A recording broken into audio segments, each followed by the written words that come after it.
오늘은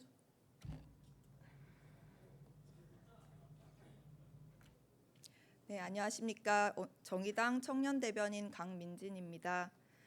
오늘은 세계 청소년의 날입니다. 유엔은 각지 청소년들이 직면하고 있는 문제에 대해 관심을 환기시키고자 매해 8월 12일을 청소년의 날로 지정했습니다. 세계 청소년의 날을 맞아서 청소년의 목소리에 귀 기울이는 입법부의 모습을 기대합니다. 오늘 청소년 관련 두 가지 말씀드리고자 합니다.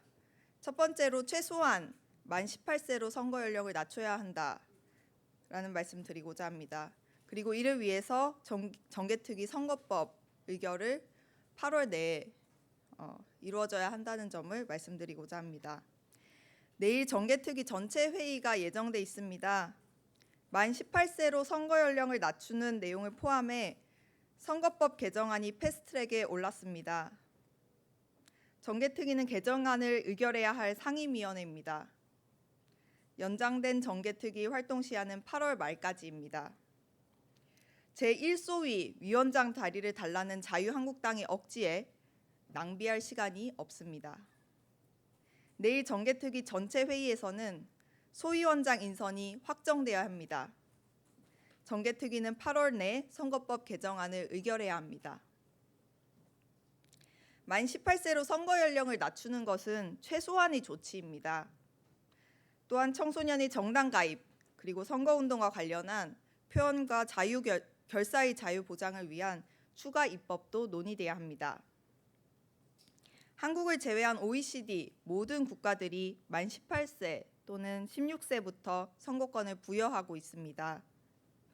미국과 프랑스 등 각지에서는 18세인 선거 연령을 더 낮추라는 청소년들의 요구가 한창입니다.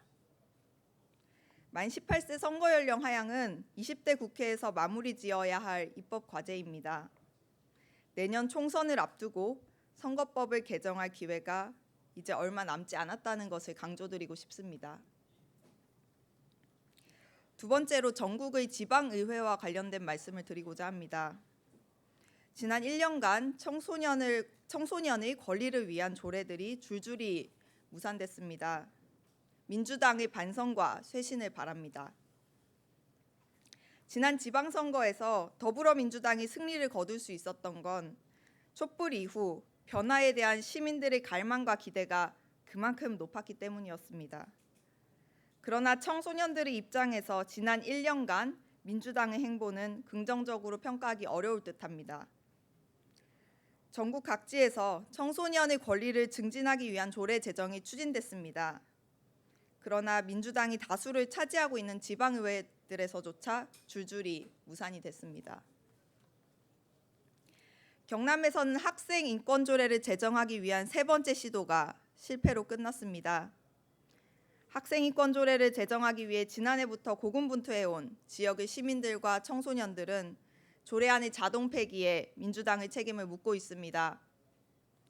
경남 도의회는 5분의 3 이상의 의석을 민주당이 차지하고 있고 도의회 의장도 민주당 소속이기 때문에 설마 학생인권 조례가 부결될 것이라고 누구도 예상하지 못했었습니다.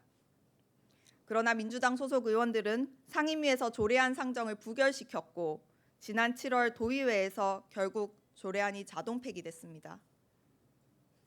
민주당이 다수 의석을 차지하고 있는 울산시 의회에서도 청소년 관련 조례 3건이 무산됐거나 추진되지 못하고 있습니다. 민주당 소속 의원이 울산 청소년의회 조례를 발의해 청소년의 시정 참여 통로 마련의 기대가 높았습니다. 그러나 그는 지난 6월 발의를 스스로 철회했습니다. 울산시의회는 학교 민주시민 교육 조례와 노동인권 교육 진흥 조례도 발의했지만 모두 계류 중입니다. 한편 민주당이 과반 이상 의석을 갖고 있는 거제시 의회에서도 지난 7월 청소년 노동인권 조례가 부결됐습니다. 청소년의 인권과 참여를 보장하기 위한 조례들이 줄줄이 무산된 현실에 민주당의 책임을 묻지 않을 수가 없습니다. 차기 지방선거까지 남은 3년간 개혁과 민주주의 확대의 촛불 정신이 지방의회에서도 실현될 수 있도록 노력하길 바랍니다. 이상입니다. 감사합니다.